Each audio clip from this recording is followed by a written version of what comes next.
Dediapada APMC ખાતે ગુજરાત પ્રદેશ કોંગ્રેસ સમિતિ દ્વારા જન અધિકાર અભિયાન અંતર્ગત બેઠક યોજાઈ.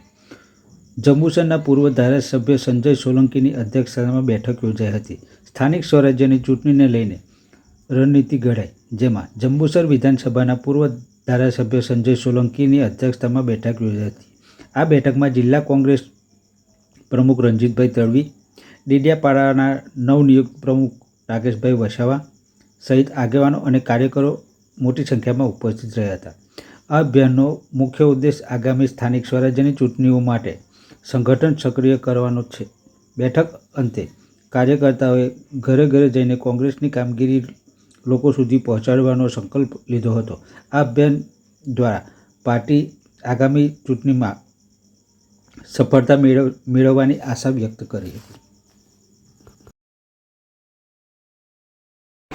આપણે લેવાયું સેન્સ લેવાય આપણે ત્યાર પછી અમને બોલાવીને ઓર્ડર કરાવીને અમને કોંગ્રેસ સમિતિના પ્રમુખ આદરણીય અમિત ચાવડાની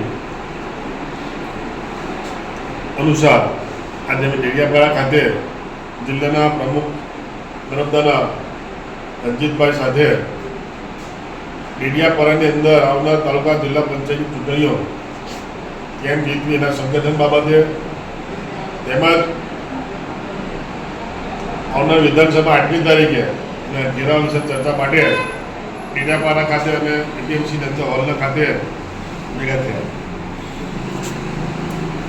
તાલુકા જિલ્લા પંચાયતની ચૂંટણીઓ ટૂંકા સમયને આવનાર હોય. આ ચૂંટણીની અંદર જિલ્લા પંચાયતની 7 સીટ હોય.